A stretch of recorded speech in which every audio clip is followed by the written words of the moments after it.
तो सबसे पहले देखो आइडियल गैस अप्रॉक्सीमेशन।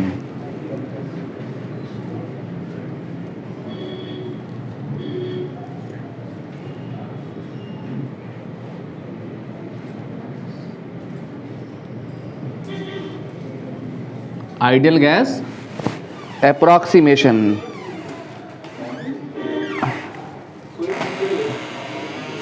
या फिर postulate of kinetic theory of gases. ठीक है, इसको ऐसे भी कह सकते हैं, postulate of kinetic theory of gases. Postulate of KTG.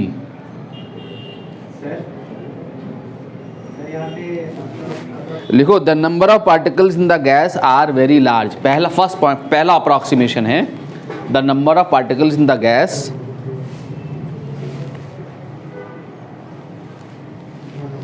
are very large. The number of particles in the gas are very large. दूसरा लिखो the volume V containing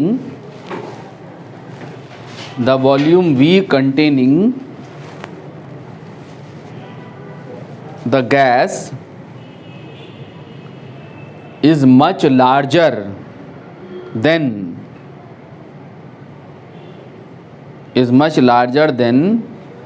the total volume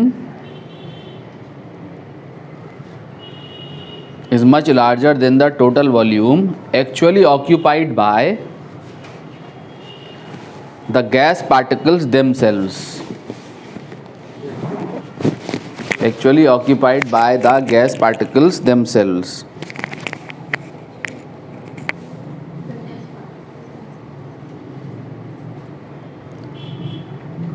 Actually occupied by the gas particle themselves. क्या मतलब है इस बात का समझे? जो गैस का वॉल्यूम है वो वेरी लार्ज है compare to the volume of the gas particles. Volume of the gas particles क्या होगा? गैस के एक मॉलिक्यूल का volume into total number of molecules. और गैस का वॉल्यूम क्या होगा? जिस कंटेनर में गैस है उस कंटेनर का जो वॉल्यूम है वो गैस का वॉल्यूम है। तो volume of the gas is much larger than the total volume actually occupied by the gas particle themselves. ठीक है, तीसरा लिखो the dynamics of the particles is governed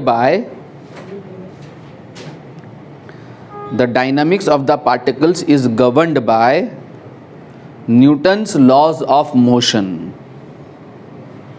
Newton's laws of motion क्या है? Force is equal to time rate of change of linear momentum, F is equal to dp upon dt। ये Newton laws of motion जो है वो Newton's laws of motion. The dynamics of particles is governed by Newton's laws of motion. ठीक है, Newton laws of motion applicable है gas के ऊपर। अगला लिखो the particles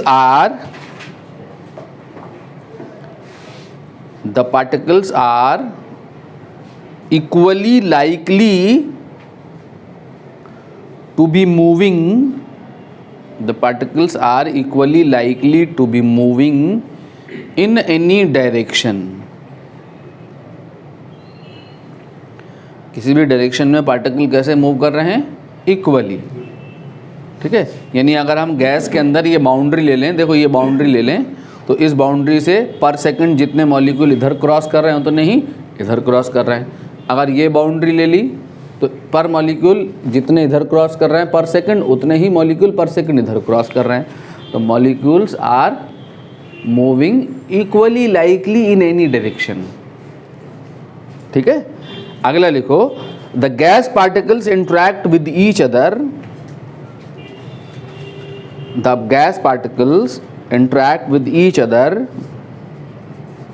and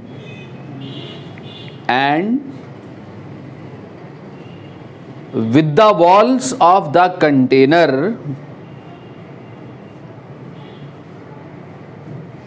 only via elastic collision. Only via elastic collision, only via elastic collision. The particles interact with each other and with the walls of the container only via elastic collision. ठीक है, particles की जो टक्कर है आपस में वो कौन सा कोलिजन है? इलास्टिक कोलिजन है। और वो जो वॉल से स्ट्राइक कर रहे हैं वो कोलिजन भी कौन सा कोलिजन है? Elastic collision. इलास्टिक कोलिजन में एनर्जी लॉसेस नहीं होते, जिस वेलोसिटी से टकराएगा वॉल से उसी वेलोसिटी से वापस रिबाउंड कर जाएगा। अगला क्या है? Gas particles are identical and indistinguishable. The gas particles are identical and indistinguishable. Particles जो है वो कैसे हैं? आइडेंटिकल हैं और कैसे हैं? इनडिस्टिंग्विशेबल है, उन्हें डिस्टिंग्विश नहीं किया जा सकता है। सब देखने में कैसे हैं? एक से ही हैं। ठीक है, जैसे उसकी मूवी आई थी, क्या नाम था उसका? रजनीकांत वाली रोबोट, उसमें बहुत सारे रजनीकांत थे नहीं? आइडेंटिकल वैसे ही मॉलिक्यूल्स हैं। अब सुनिए ध्यान से, प्रेशर एक्सर्टेड इन पॉस्टुलेट्स को लेकर, ये जो पॉस्टुलेट हमने यहाँ लिखाए हैं, ठीक है, पॉस्टुलेट लिखाना ज़रूरी होता है। इस पे क्वेश्चन भी पूछ सकता है, ऑब्जेक्टिव में भी पूछ सकता है इन पॉस्टुलेट्स पे क्वेश्चंस। ठीक है, और आपसे खाली पॉस्टुलेट भी लिखवा सकता है। तो इसके इन पॉस्टुलेट्स को रख लेकर हमने जो है फॉर्मूला ड्राइव किया है प्रेशर का। किसका फॉर्मूला ड्राइव किया है? प्रेशर का। वो प्रेशर का फॉर्मूला क्या है मैं देखने जा रहा हूँ। Pressure exerted by an ideal gas, pressure exerted by an ideal gas. क्या है वो गैस के द्वारा exerted pressure? P is equal to 1/3 mn अपॉन V इंटू VRMS का स्क्वायर। किसका स्क्वायर? देखो ये V के ऊपर ये बार लगा ना, बार, इसका मतलब ये क्या है? RMS स्पीड है गैस की। या तो V के ऊपर बार लगाते हैं या RMS नीचे लिख देते हैं। क्या होती है RMS स्पीड अभी देखेंगे। इसका स्क्वायर, -2 मत कर दियो, -2 मत समझ लेना इसको। V के ऊपर बार है, फिर उसका स्क्वायर है। ये V के ऊपर बार किसका रिप्रेजेंटेशन है? गैस की RMS स्पीड का रिप्रेजेंटेशन है। ठीक है, ये है pressure exerted by an ideal gas. इसमें क्या क्या चीज़ें हैं देखें जरा ध्यान से। M जो है, M यहाँ पर है मास of one molecule, mass of one molecule of an ideal gas. Gas के कितने मॉलिक्यूल का मास है? N, M, एक मॉलिक्यूल का मास है। N क्या है? N capital N total number of molecules. तो Mn क्या हो जाएगा? मास ऑफ गैस भी तो हो जाएगा ना। अरे मास of one molecule into total number of molecules क्या हो जाएगा? मास ऑफ गैस भी तो हो जाएगा ये। ठीक है, और V क्या है यहाँ? वॉल्यूम ऑफ गैस है। क्या करती है काइनेटिक थ्योरी ऑफ गैसेस? हैं? माइक्रोस्कोपिक वैल्यू को मैक्रोस्कोपिक वैल्यू के साथ रिलेट करती है। माइक्रोस्कोपिक क्वांटिटीज को मैक्रोस्कोपिक क्वांटिटीज के साथ रिलेट करती है। माइक्रोस्कोपिक क्वांटिटीज वो प्रॉपर्टीज जो मॉलिक्यूलर लेवल पे होती हैं, जैसे mass of one molecule of the gas is the microscopic property. RMS speed of the gas microscopic property, या speed of one molecule of the gas microscopic property है। लेकिन अगर हम बात करें गैस के प्रेशर की या गैस के वॉल्यूम की, तो वो क्या है? मैक्रोस्कोपिक है। ठीक है, तो V के ऊपर बार क्या चीज़ है? ये RMS की फुल फॉर्म क्या होती है? R को कहते हैं रूट, M को कहते हैं मीन, और इसको कहते हैं square, root mean square RMS speed of gas.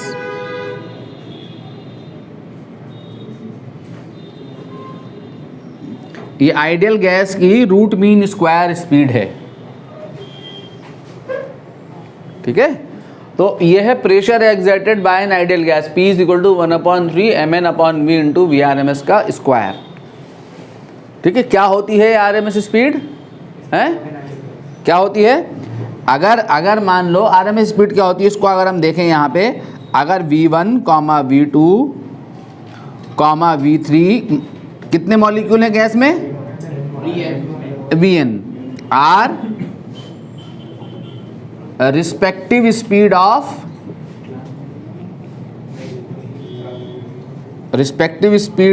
क्या, कितने मॉलिक्यूल? जो टोटल मॉलिक्यूल हैं उनकी रिस्पेक्टिव स्पीड है। मान लिया ये पहले मॉलिक्यूल की स्पीड है, ये दूसरे की, तीसरे की, ये nth मॉलिक्यूल की। तो मैंने क्या करना है, RMS स्पीड निकालनी। RMS का मतलब क्या है? Root mean square. तो रूट मीन स्क्वायर का मतलब उल्टा चलो, उल्टा पढ़ो इसको, क्या स्क्वायर करो, उसका मीन लो और फिर उसका रूट ले लो, ठीक है। यानी सारी की सारी स्पीड का स्क्वायर, स्क्वायर का मीन क्या हो जाएगा? स्क्वायर का मीन अपॉन n, फिर इसका रूट। ये जो है आपकी क्या है? रूट मीन स्क्वायर स्पीड है, इसे रूट मीन स्क्वायर स्पीड कहते हैं, ठीक है। इसको क्या लिख सकते हैं? देखो तो सही, ये एक्सप्रेशन ये भी तो हो सकता है ना, ये क्या है? मास अपॉन वॉल्यूम, mn क्या है? Mass of the gas upon volume of the gas, ठीक है। तो इसको हम ऐसे भी लिख सकते हैं इस एक्सप्रेशन को, P is equal to 1/3 rho VRMS square. Rho क्या है? Density of the gas, rho is density of gas,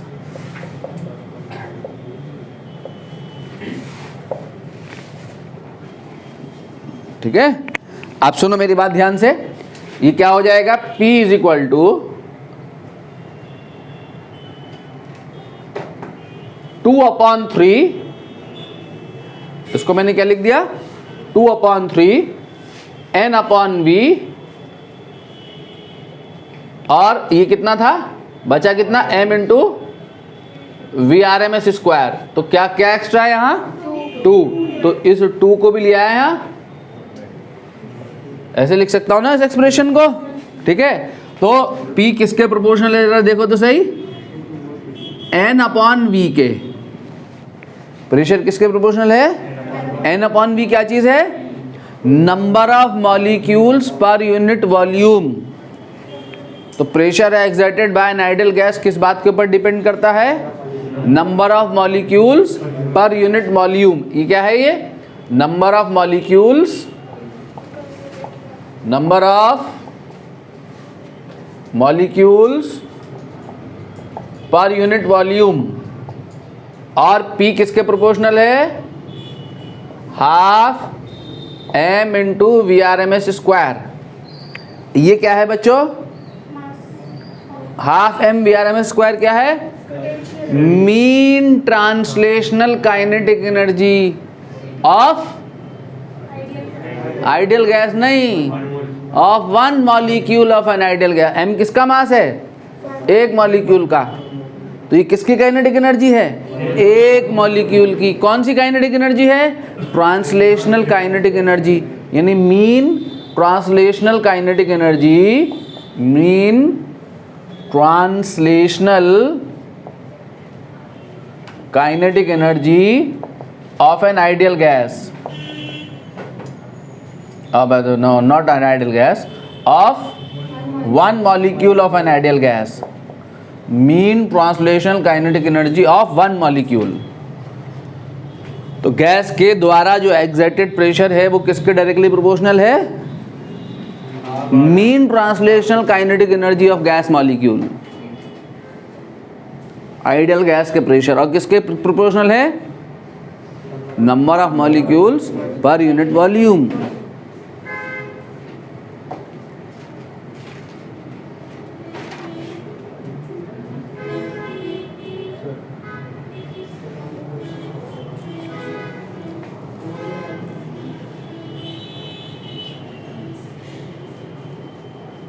ठीक है।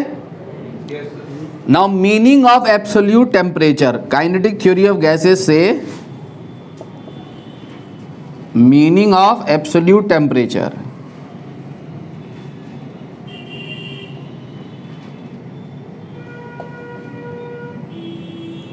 मीनिंग ऑफ एब्सोल्यूट टेम्परेचर या kinetic interpretation of temperature, interpretation of temperature from kinetic theory of gases.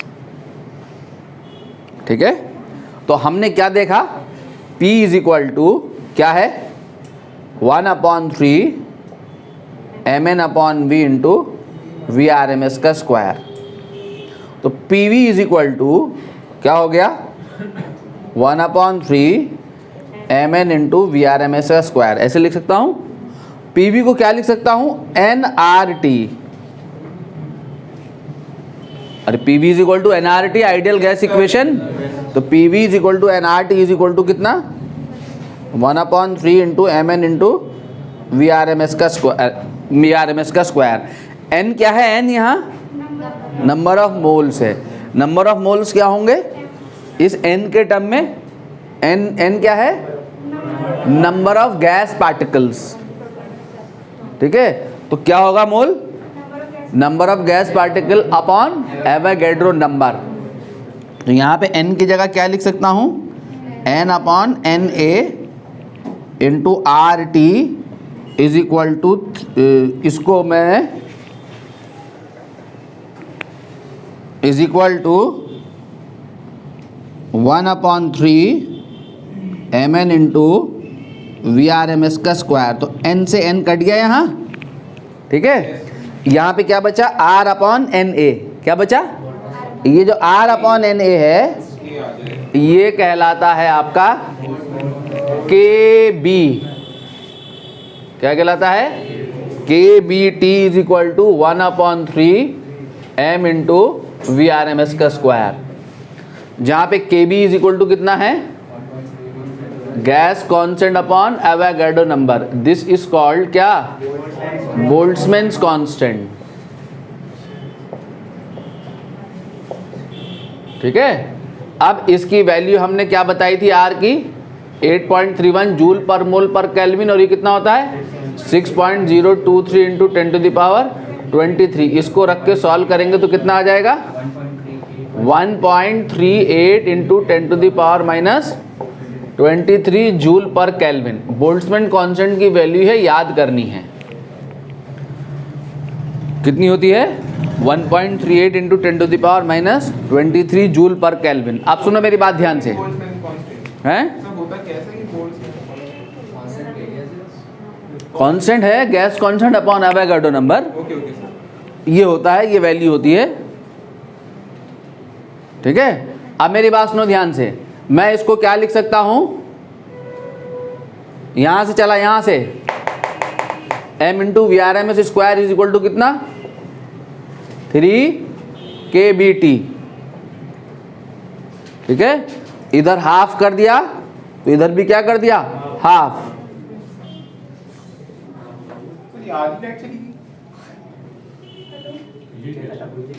Inverter सही हो गया अचानक अपने आप।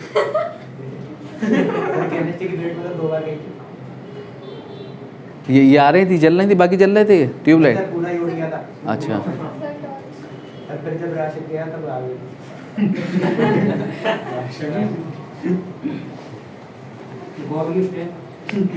तो half m VRMS square is equal to कितना 3/2 KBT। ये क्या आ गई, ये क्या है mean translational kinetic energy of one molecule of the gas. एक मॉलिक्यूल की काइनेटिक एनर्जी है, कौन सी काइनेटिक एनर्जी है गैस के एक मॉलिक्यूल की, ट्रांसलेशनल। यानी ट्रांसलेशन के लिए कितने डिग्री ऑफ फ्रीडम होते हैं 3। तो ये 3 डिग्री ऑफ फ्रीडम की एनर्जी है। ये कितने डिग्री ऑफ फ्रीडम की एनर्जी है 3 डिग्री ऑफ फ्रीडम की एनर्जी है। ये यही तो है। ट्रांसलेशन के लिए गैस के पास कितने डिग्री ऑफ फ्रीडम होते हैं 3 होते हैं। मोनोटॉमिक गैस का मॉलिक्यूल हो या डायटॉमिक गैस का मॉलिक्यूल हो या ट्राइटॉमिक गैस का मॉलिक्यूल है, ये m गैस के एक मॉलिक्यूल का तो मास है। कोई सी भी गैस है, मोनोटॉमिक गैस है तो ये मोनोटॉमिक गैस के एक मॉलिक्यूल का मास है, डायटॉमिक है तो ये डायटॉमिक के एक मॉलिक्यूल का मास हो गया, ट्राइटॉमिक है तो ये ट्राइटॉमिक के एक मॉलिक्यूल का मास हो गया। तो ये क्या है, हाफ mv/m²। हाफ mv² क्या है, translational kinetic energy of one molecule. और ट्रांसलेशन के लिए कितने डिग्री ऑफ फ्रीडम होते हैं, 3। तो ये 3 डिग्री ऑफ फ्रीडम की एनर्जी है, 3/2 kBt। Half mv/m² translation kinetic energy. याद करो अभी law of equipartition of energy में इसकी हमें ज़रूरत पड़ेगी। Half 3/2 kBt।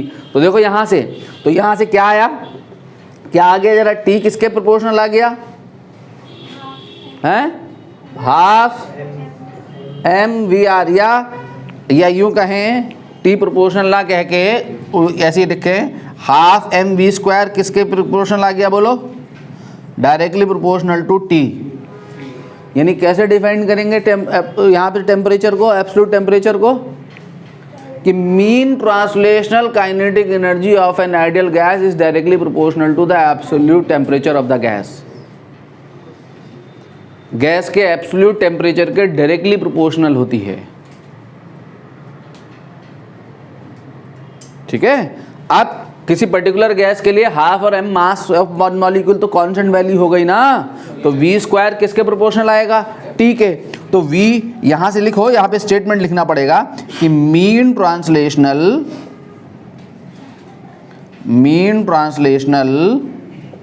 Kinetic energy of an ideal gas is directly proportional to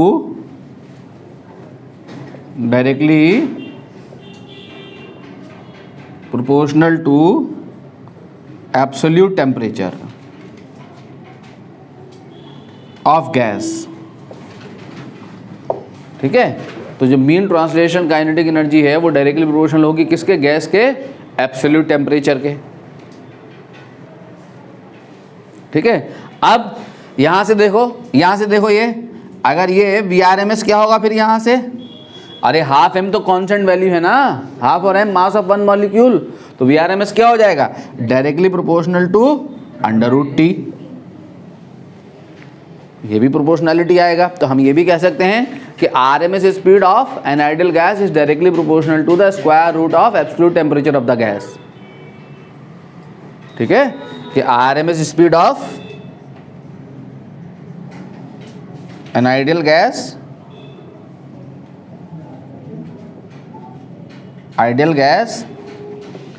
is directly proportional to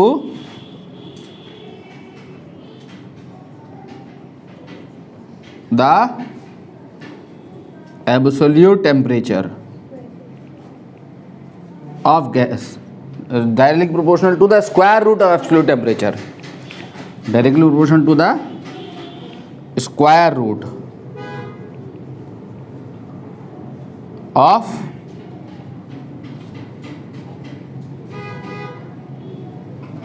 absolute temperature. ठीक है।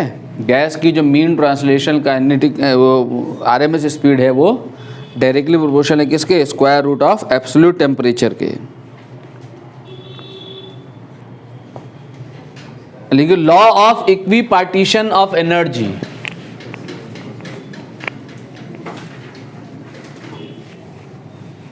पाकिस्तान में एक आदमी है बच्चों, उसके 100 बच्चे हैं। सर आपको कैसे पता?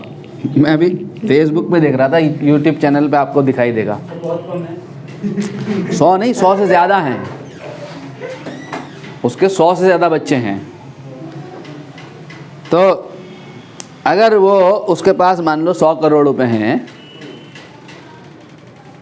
तो उसका बिहेवियर आइडियल कब होगा, आइडियल फादर कब होगा वो, जब सबको 1-1 करोड़ रुपया डिस्ट्रीब्यूट करे, अपने जो बच्चों को इक्वल डिस्ट्रीब्यूशन दे, सबको 1-1 करोड़ रुपए दे। 100 बच्चे 100 करोड़ एसेट्स, 1-1 करोड़ रुपया सबको दे दिया।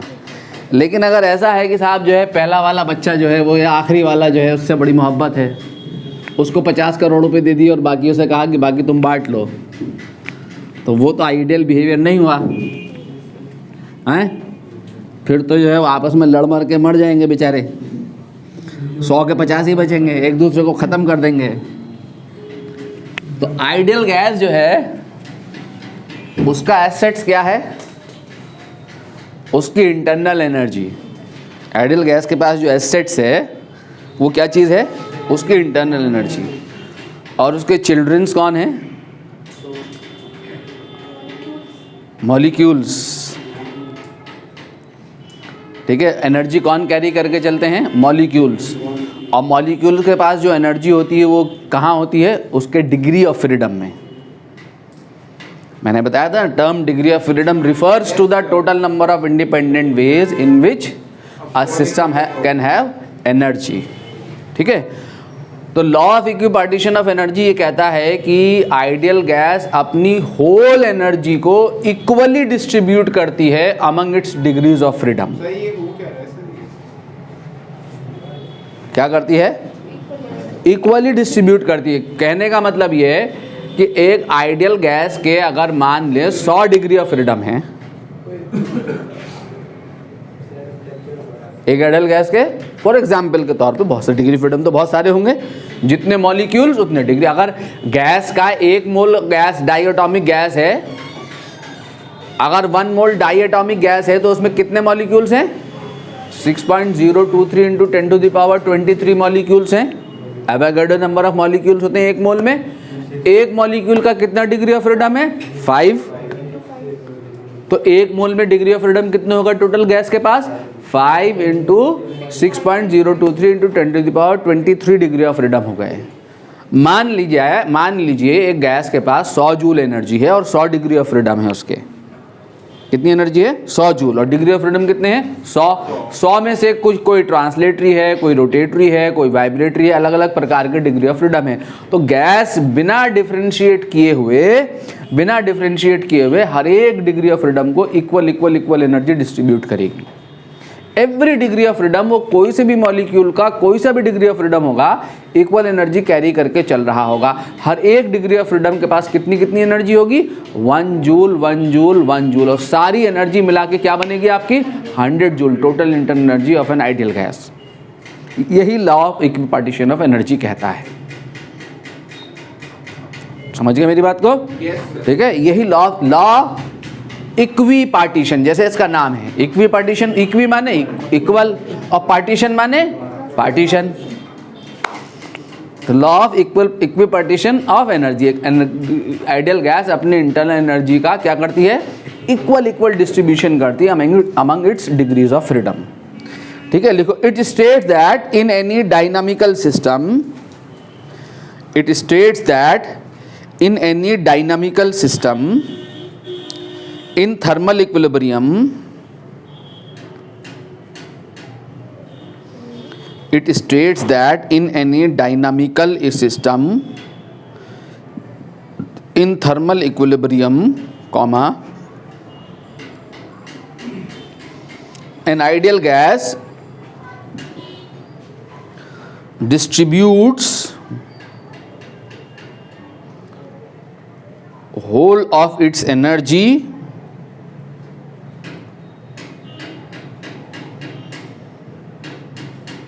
equally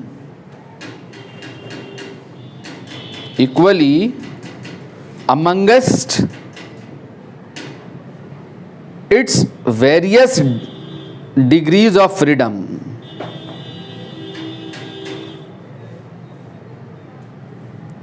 And the energy associated with each degree of freedom, and the energy associated with each degree of freedom is half kBT. Half kBT. Half kBT.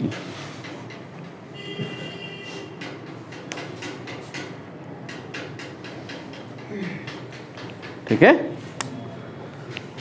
ठीक है। ये 1 डिग्री ऑफ फ्रीडम की एनर्जी है, ये कहता है।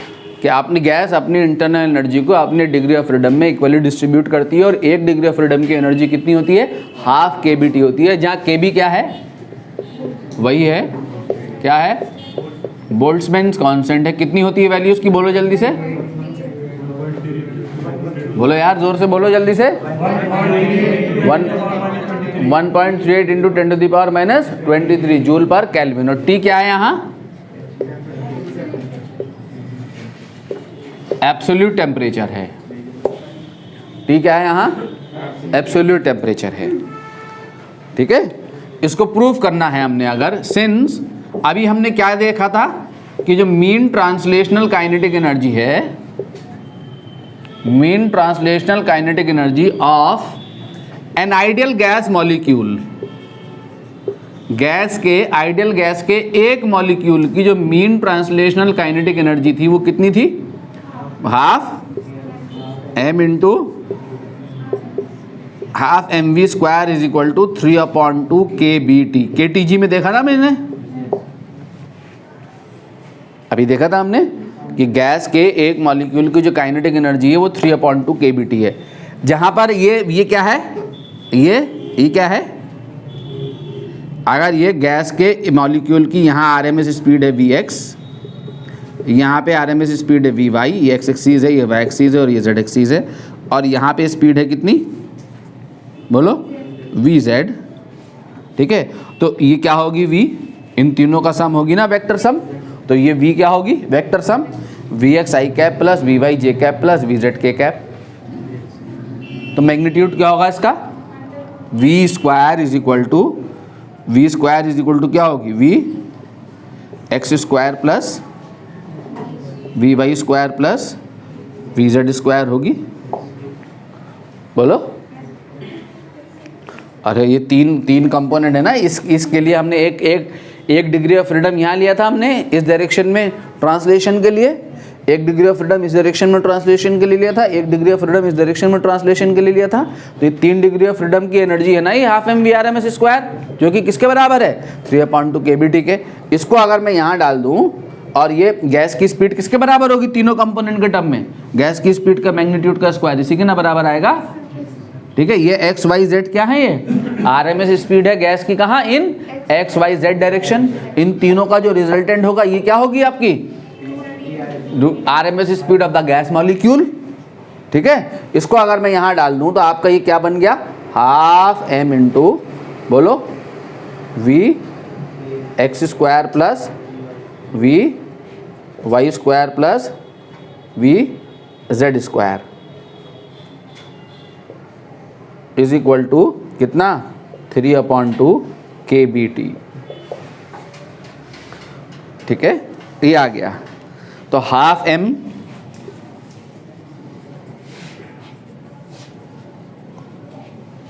Plus half m plus half m Vz square is equal to 3/2 kBT, equation 1। ठीक है, now average translational kinetic energy of a gas molecule in each of 3 direction. Now क्या, average kinetic energy of a gas molecule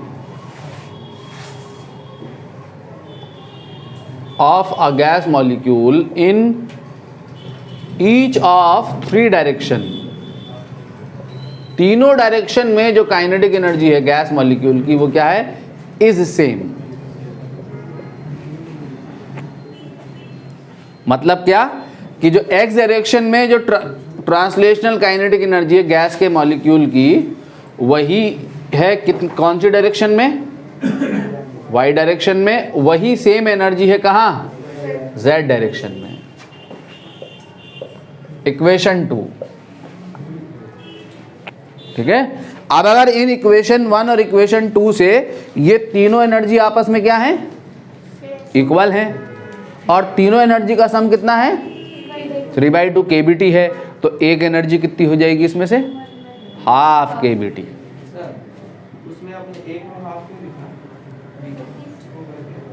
किस में लिखा half? Sir वो Vx dy उसके ऊपर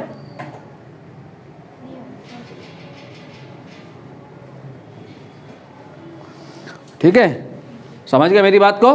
तो from equation 1 and equation 2, from equation 1 and equation 2, देखो तो सही जरा, half M we x square, पहले हर एक डिग्री ऑफ फ्रीडम के लिए जो एनर्जी है वो किसके इक्वल है? ये 1 डिग्री ऑफ फ्रीडम की एनर्जी है ना, ये है। तो हर एक डिग्री ऑफ फ्रीडम की एनर्जी दोनों इक्वेशन से हम देखेंगे किसके इक्वल है? हाफ के बी टी के इक्वल है। यही law of equipartition of energy है कि 1 डिग्री ऑफ फ्रीडम की जो एनर्जी है वो कितनी होती है? हाफ के बी टी होती है।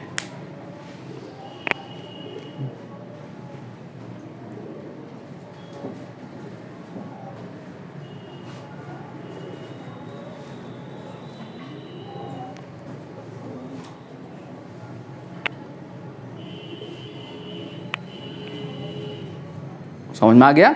और इन दोनों इक्वेशन को रिलेट कर पा रहे हो? कर पा रहे हो ना? इसकी जगह पे क्या रख दूंगा? Half M we x v square की जगह half M we x square, और half M v z square भी इसी के बराबर है, half M we x square रख दूंगा तो कितना हो जाएगा? 3 into half M we x square, तो 3 कैंसिल, तो half M we x square किसके बराबर? हाफ के बी टी के। ऐसे ही दूसरा वाला, ऐसे ही तीसरा वाला। तो इक्वेशन 1 और 2 से 1 डिग्री ऑफ फ्रीडम की एनर्जी जो है वो कितनी है? हाफ के बी टी है। जब हमें ये पता लग गया तो अब हम गैस की इंटरनल एनर्जी निकाल सकते हैं। ठीक है, कैसे निकाल सकते हैं? Internal energy of an ideal gas. तो इंटरनल एनर्जी सुन लो, अब आप देखो, अगर मुझे किसकी एनर्जी पता लग गई? 1 डिग्री ऑफ फ्रीडम की। कोई सी भी गैस हो, diatomic, triatomic, polyatomic, monoatomic, उसके 1 डिग्री ऑफ फ्रीडम की energy half K B T ही है। अगर गैस के सारे डिग्री ऑफ फ्रीडम पता लग जाएं तो गैस की सारी एनर्जी पता लग सकती है ना? ठीक है, तो internal energy of an ideal gas हम यहां से निकाल सकते हैं। अब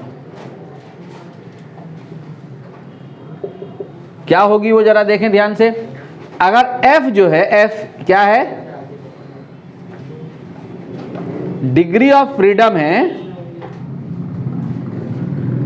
of 1 molecule of an ideal gas. Ideal gas के कितने मॉलिक्यूल का डिग्री ऑफ फ्रीडम है? 1। कितना है वो? F। तो 1 डिग्री ऑफ फ्रीडम की एनर्जी कितनी है? Half K B T. तो 1 मॉलिक्यूल की एनर्जी कितनी हो जाएगी? अरे ये डिग्री ऑफ फ्रीडम है भाई, कितनी हो जाएगी? F/2 के बी टी। तो मोनो एटम है तो 3/2 के बी टी, डाई एटम है तो 1 मॉलिक्यूल की एनर्जी 5/2 के बी टी, और अगर ट्राई एटॉमिक है तो 6/2 के बी टी। ठीक है, तो internal energy of 1 molecule of an ideal gas, internal energy of 1 molecule of an ideal gas क्या हो जाएगी बोलो? F/2 के बी टी। अरे हाँ बोलो यार, ठीक है, कितनी हो जाएगी? हाँ, F/2 के बी टी। ये किसकी एनर्जी है? 1 मॉलिक्यूल की। अब हम 1 मोल में कितने मॉलिक्यूल होते हैं? Avogadro number. तो 1 मोल की कितनी हो जाएगी एनर्जी? Na से मल्टीप्लाई कर देंगे, इसको एवोगाड्रो नंबर से मल्टीप्लाई कर देंगे। ठीक है, तो internal energy of 1 mole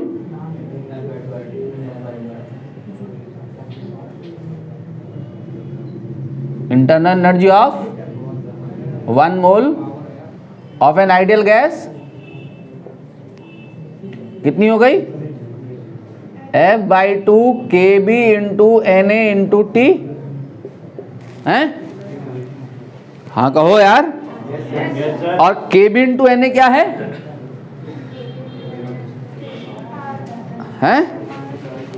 R। Gas constant, तो F/2 RT है, तो F/2 RT क्या हो गई? क्यों भाई, कितने मोल की एनर्जी हो गई? 1 मोल की। F/2 RT 1 मोल की एनर्जी हो गई। अगर N जो है total number of moles in the gas,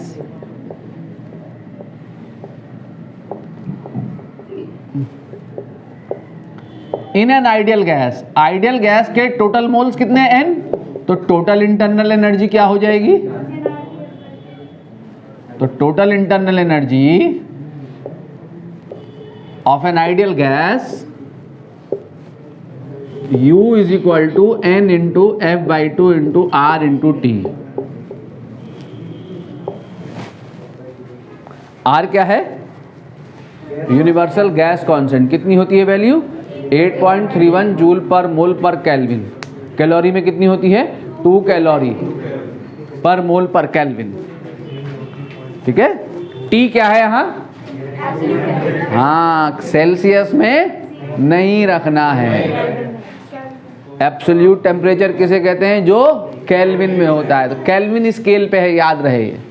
अगर चेंज निकालना पड़ जाए इंटरनल एनर्जी में तो क्या होगी? चेंज इन इंटरनल एनर्जी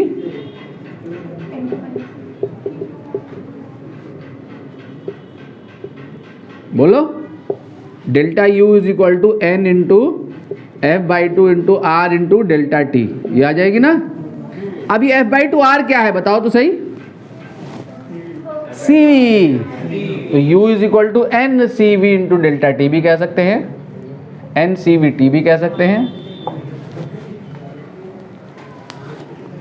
ठीक है।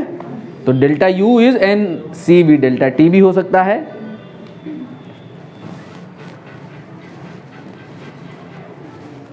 तो इंटरनल एनर्जी के कैलकुलेशन है, मोलर स्पेसिफिक हीट आती है एट कांस्टेंट वॉल्यूम।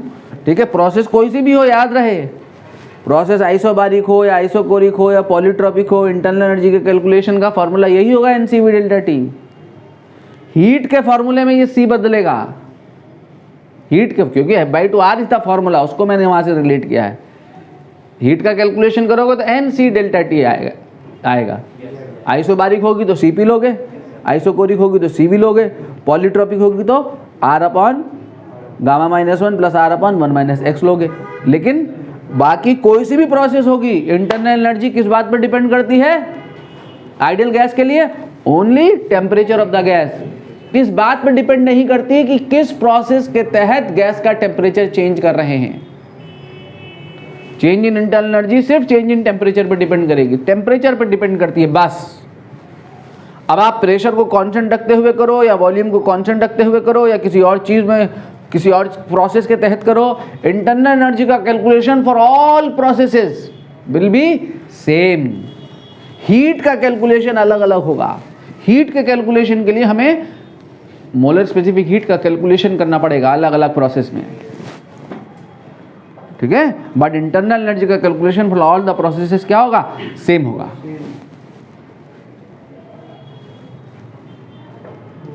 तो ये क्या है बोलो? ये क्या है? ये क्या है? तो ये मैंने कल कुछ बताया था आपको इसके बारे में। हाँ, अगर उसने कहा कि temperature of the gas is 27 degree Celsius, क्या कहा?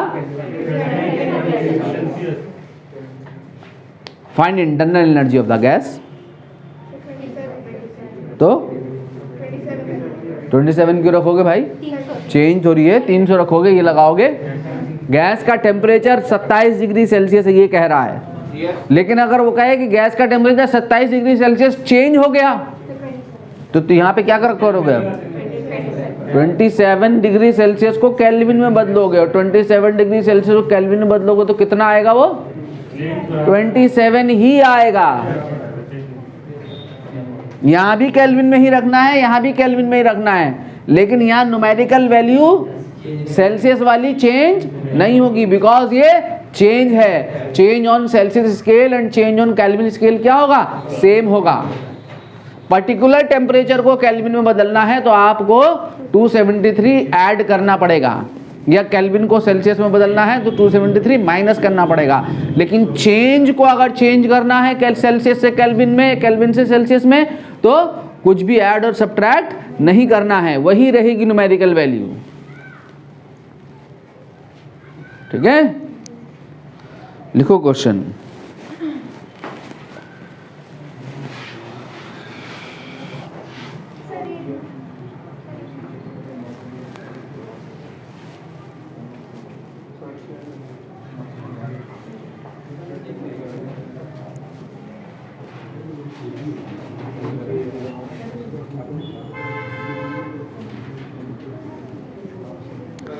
Find the internal energy of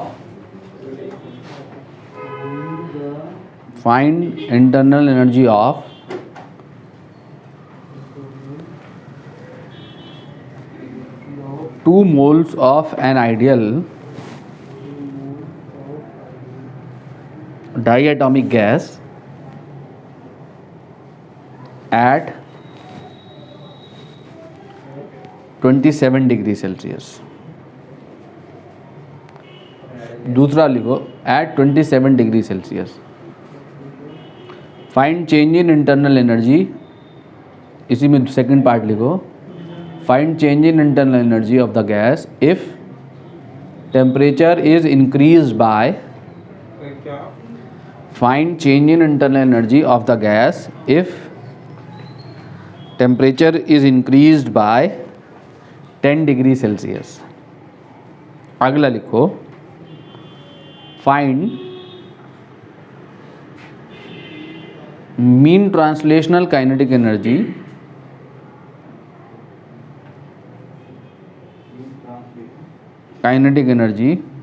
of the gas. तीसरा लिखो find rotational kinetic energy of the gas. वैसे एक ही क्वेश्चन में हो रहा सब कुछ। Rotational kinetic energy of the gas.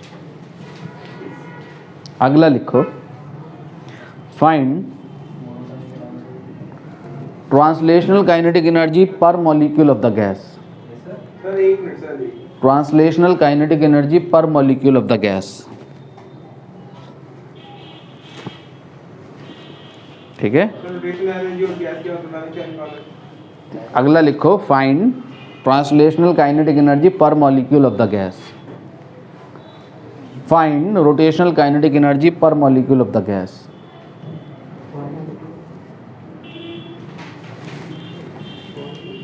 Rotational kinetic energy per molecule of the gas. Kinetic energy per molecule of the gas.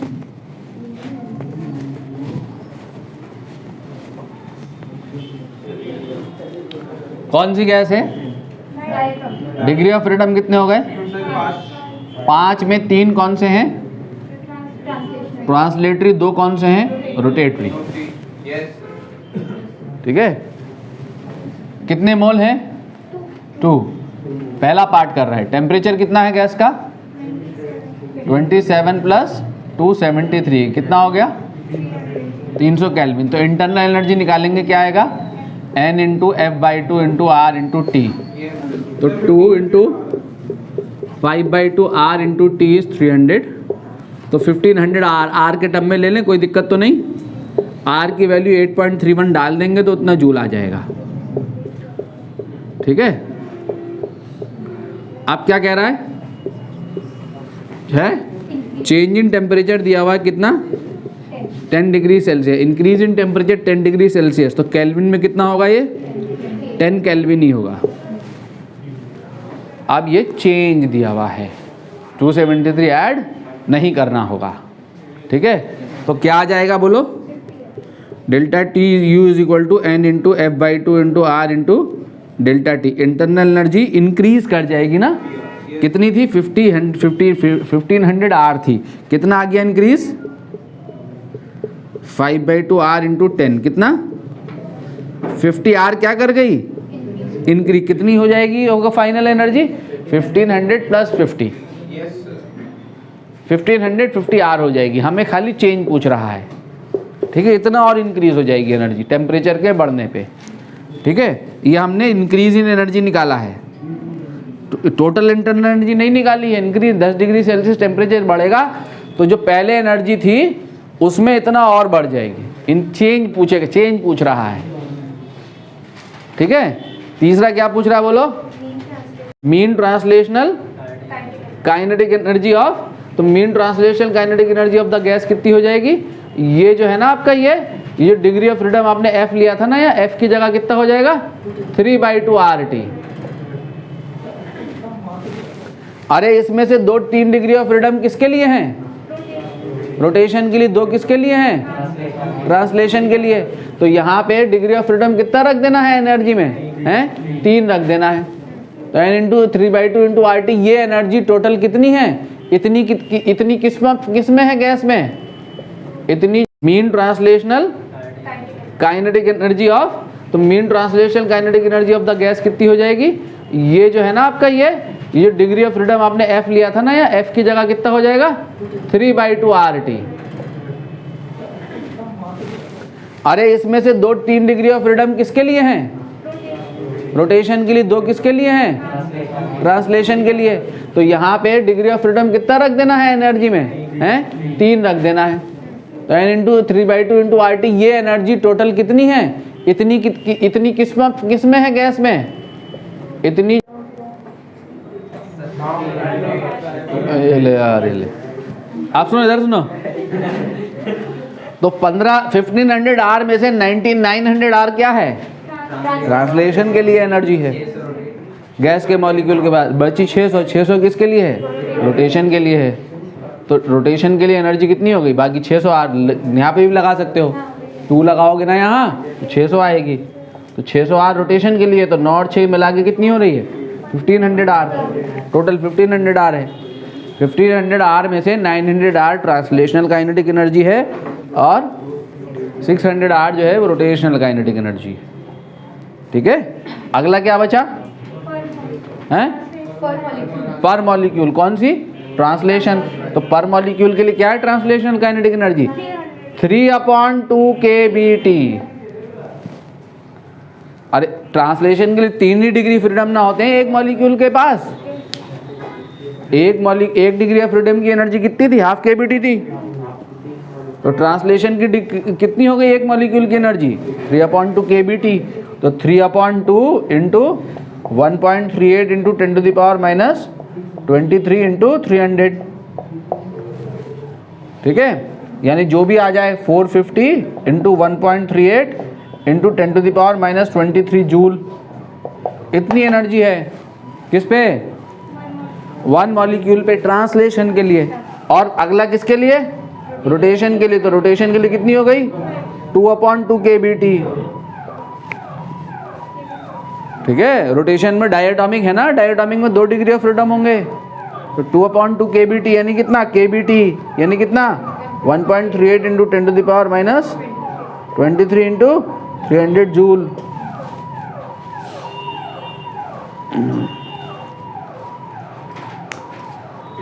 ठीक है।